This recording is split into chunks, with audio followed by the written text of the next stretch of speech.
Aujourd'hui, on a vraiment beaucoup de matos pour faire de super belles vidéos, mais il y a un aspect qu'on pense peut-être un peu moins, c'est le décor. Et souvent, quand on va arriver dans des situations d'entrevue, on est amené à tourner à plein d'endroits différents, mais on n'a souvent pas le contrôle sur l'aspect de l'environnement, du décor auquel on va tourner. Et malheureusement, on va souvent faire face à des décors qui ne sont pas forcément flatteurs pour la vidéo. Mais je ne pense pas que ce soit un frein pour avoir quelque chose de beau en entrevue. En fait, ce que j'aimerais vous montrer aujourd'hui, c'est comment on peut faire en sorte de rendre un coin qui est pas forcément très intéressant ou très flatteur, mais tirer profit de cette simplicité ou ce manque de décor pour avoir quand même une belle image. Donc en fait, je vais prendre un exemple. Et je vais vous montrer comment est-ce qu'on pourrait rendre une pièce simple. Donc là, on va prendre l'exemple de mon bureau. Pas forcément quelque chose que j'ai pensé à faire comme un beau décor. Et on pourrait voir comment, avec l'éclairage, on pourrait rendre ça intéressant. Je vous montre ça.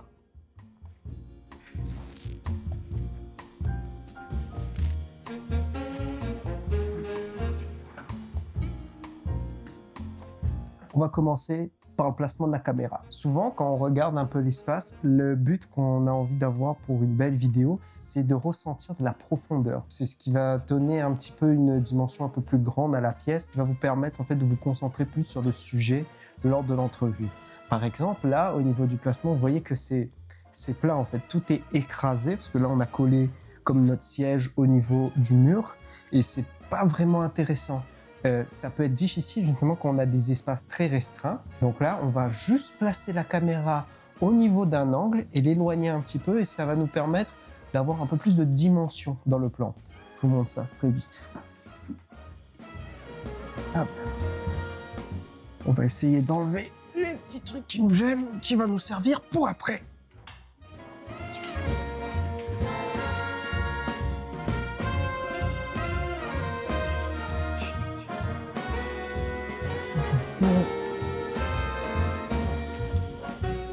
Hop. Là, déjà, c'est un peu mieux. Là, on peut sentir qu'il y a un peu plus d'espace, c'est quand même plus agréable et c'est une bonne astuce qu'on peut utiliser si on est dans un espace assez restreint. Si par exemple l'espace où vous tournez est vraiment très serré, que les murs sont très proches, vous pouvez peut-être vous rapprocher un petit peu du mur, mais essayez toujours de viser un coin. Ça permet de forcer un peu la perspective et de ressentir la profondeur de la pièce et c'est toujours plus agréable. Là, on pourrait dire, bah tiens, là c'est parfait, on peut commencer comme ça.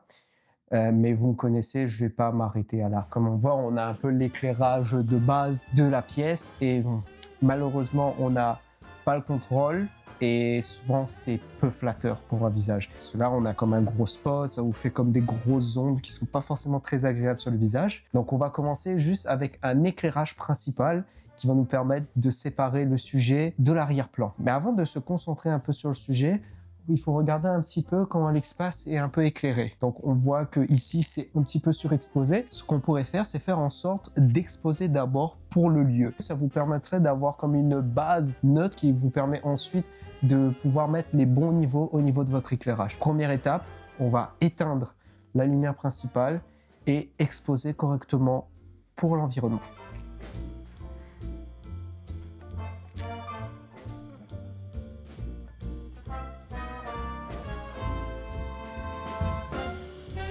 Là, ce qu'on va faire, coucou, vous me voyez à peine.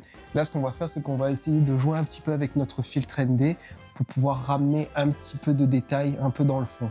On voit vraiment pas, mais vous inquiétez pas, ça vient pour la suite.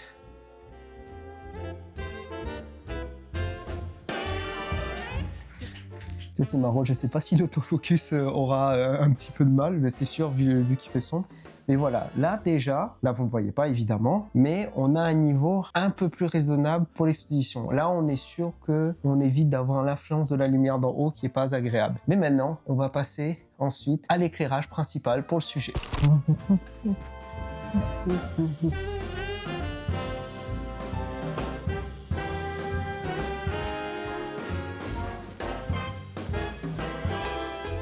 On a placé notre éclairage, bon là évidemment on n'a rien.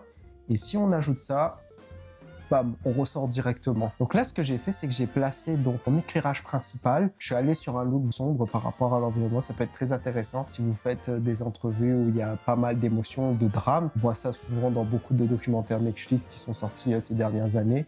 Et c'est un look que j'apprécie pas mal. Là, l'avantage, c'est que là, au moins, on a notre sujet qui est éclairé. Mais si jamais c'est un peu trop sombre, c'est là que vous pouvez rajouter un deuxième éclairage pour pouvoir détacher le sujet. Là, pour l'instant, on n'utilise qu'un éclairage. Et souvent, c'est amplement suffisant. On veut faire en sorte pour cet éclairage, c'est qu'on ait comme une meilleure de diffusion. Donc, j'ai utilisé un dôme ici. Donc, l'éclairage que j'utilise, c'est le Amaran 300C. Donc c'est 300 watts, donc c'est vraiment plus que nécessaire. Vous pouvez commencer par exemple avec un éclairage à 60 watts, comme par exemple une light de Godox, Godox SL60, qui est souvent recommandée pour lorsqu'on veut commencer. On n'a pas besoin de plus au départ, mais quand vous commencez à être dans des zones où ça commence à être un peu plus sombre et que vous avez besoin de plus de puissance, vous pouvez vous permettre de prendre une light vraiment puissante. Et en général, ça fait largement l'affaire. Donc je parlais de layer de diffusion. Donc on a ajouté le dôme, un dôme qui est, je crois, qui est à peu près de taille moyenne pour éviter d'avoir comme une lumière en fait qui écrase. Là, je vais vous montrer là juste un instant. Là, comme vous voyez, si on enlève la couche de diffusion, on a une lumière très dure qui est vraiment pas agréable. Et puis ensuite, on voit que la puissance est démultipliée. Et là, comme vous voyez, c'est pas ce qu'on veut. Donc on va ajouter une petite couche de diffusion. Mais je vais vous montrer un peu à quoi ça ressemble. Là, comme vous voyez, il y a juste ici en dessous, il y a les deux layers de diffusion, les deux draps de diffusion blancs. Et là, on a un nid d'abeille. Ce nid d'abeille-là, en fait, ce que ça vous permet, ça permet de concentrer la lumière pour pas qu'elle se répartisse en fait au niveau des murs. On a vraiment envie que cette lumière se concentre sur le sujet et pour pouvoir en fait contrôler un peu plus sur le personnage. On va remettre ça sur l'éclairage. Ouais, là, c'est bien mieux. On va juste un petit peu ajuster la position. On essaie toujours d'avoir un petit peu en angle de 45 degrés pour avoir ce qu'on appelle un éclairage Rembrandt. En fait, c'est inspiré d'une œuvre de peinture où en fait l'éclairage, à quoi ça ressemble, ça ressemble à un petit triangle qu'on a ici au niveau de la zone ombragée et c'est toujours un peu plus flatteur et plus sympa pour avoir une belle shape au niveau du visage. Donc là, on a ça, c'est un petit peu sombre. Vous pourrez par exemple prendre comme un drap blanc ou une surface blanche pour pouvoir un petit peu rebondir un petit peu de lumière pour que ça débouche ici. Moi, ce que je vais faire en revanche, c'est que je vais utiliser la technique de lumière motivée. C'est justifier une source de lumière, une source qui est réelle dans le plan, par un autre éclairage qu'on va mettre à côté. Donc là, on va se servir d'une petite lumière en arrière. Là, comme vous voyez, on a rajouté une petite source de lumière, là, une petite lampe. C'est pour faire un petit peu de lumière pratique qui peut donner un peu plus de décor. Et maintenant, on va ajouter la deuxième light qui va nous permettre de vraiment nous détacher du sujet et de faire comme si c'était cette lumière-là qui nous éclaire. Comme vous voyez, ça éclaire pas suffisamment pour pouvoir nous faire un détachement du sujet. Mais avec l'éclairage qu'on va ajouter, je pense que ça va aider. On va y aller.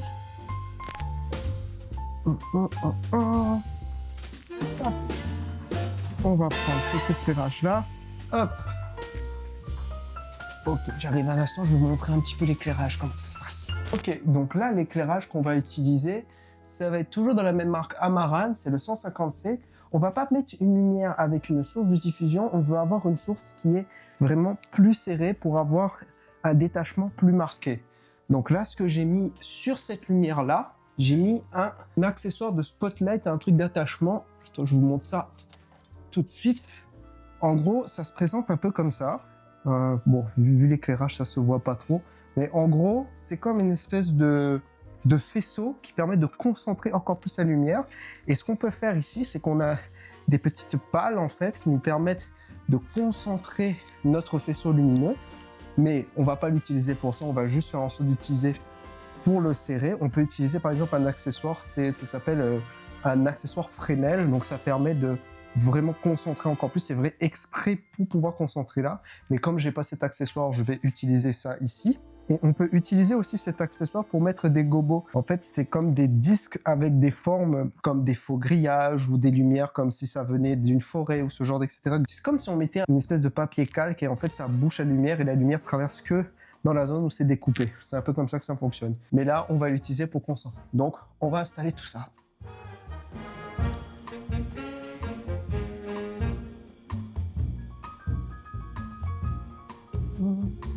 Hop là, donc là, maintenant, ok, là, maintenant, on a ce plan-ci. Et si on ajoute la petite lumière en plus, ok, là, on est allé sur un look un petit peu extrême. Donc, juste pour le principe de la vidéo, pour montrer un peu comment on peut détacher. Mais là, déjà, ce qu'on va faire, c'est qu'on va réduire la force de la lumière pour pas que ce soit trop abusé. Voilà. Donc, et ensuite, on va essayer de mettre un peu plus de couleur. Vu que cette lumière, on peut changer la couleur, on peut se permettre d'aller un peu avec une couleur qui matche un petit peu l'éclairage qu'on a ici. Là, on peut vraiment abuser. C'est là on voit aussi qu'il y a un petit truc qui est assez intéressant. Ça ajoute un peu de couleur ici. Et là, on a quelque chose d'un petit peu plus intéressant. Au moins, ça débouche un petit peu, mais ça peut faire comme une lumière qui contre un peu. Évidemment, les places, des fois, que vous avez dans l'environnement ne vous permettront pas de mettre l'éclairage dans un angle qui est plus avantageux. Là, par exemple, j'aurais bien aimé pouvoir mettre l'éclairage directement plus vers le haut de mon crâne pour que ça fasse vraiment une délimitation. Problème étant que la place que j'ai ne me le permet pas. Des fois, vous pouvez amener quelques accessoires qui vous permettent de fixer les lumières dans des coins un peu plus exigus. Mais lorsque vous n'êtes pas dans une situation où vous ne pouvez pas vous permettre d'avoir un éclairage qui est parfait, soyez créatif. Vous pouvez vous permettre de mettre l'éclairage dans un certain angle et de créer un style particulier. Et maintenant, moi, ce que j'aime beaucoup mettre, pour pouvoir détacher un peu, évidemment, ça va être un peu de fumée. Donc, on va chercher notre accessoire favori. Je peux pas faire de vidéo vraiment sans ce petit truc. C'est une petite machine à fumer portable de la marque Lanzig. Vous avez sûrement déjà vu ça plusieurs fois sur cette chaîne. C'est vraiment un accessoire. Ça a vraiment beaucoup changé ma vie. Ça donne vraiment un look super intéressant. Donc, on va un petit peu relever le niveau de contraste de la pièce avec ceci. C'est parti.